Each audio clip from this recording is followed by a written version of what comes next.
Metro Police say they've arrested 3 people in connection to a copper wire theft, all behind major power outages from the airport to the Strip. Investigators tell us $30,000 worth of damage was done to an NV Energy substation.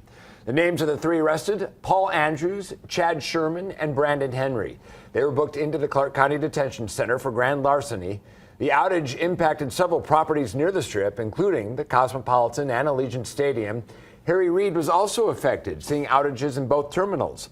This started at the substation near Polaris and Russell. And Fox 5's Molly McBride will have more on the investigation in our next half hour.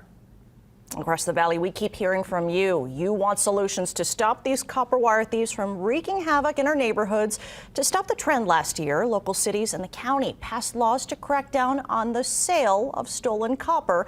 But local leaders and the sheriff say they also need state law to change to really go after these thieves. One local leader urges lawmakers to act now.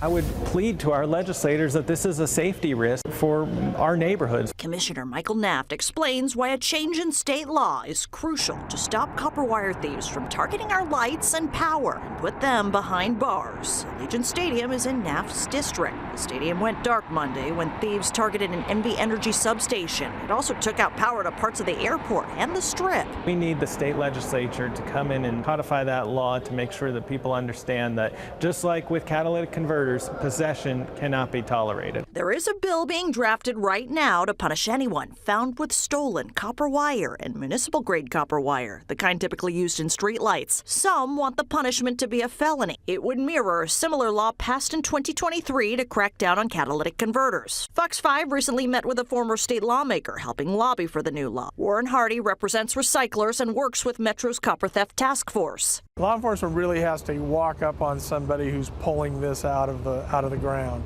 That's just very difficult to do. But with the new law enforcement will be able to stop these folks that have this material and say, where did you get it? Hardy says lately, thieves are trying to make a buck by hauling stolen copper across state lines and selling under the radar. Last year, Clark County and local cities crafted new laws to ban sales of stolen wire at recyclers. Naft worked on the regional effort. Our local police departments are going to continue to enforce the ordinances that we've put on the books. But what really needs to happen is the legislature needs to treat this like they did catalytic converters. There is no good reason to walk around with stolen copper wire. And many government and construction workers and contractors do haul copper wire in their trucks for work. The proposed bill has a solution. Workers can show proof why they have it, like a letter from an employer or an affidavit.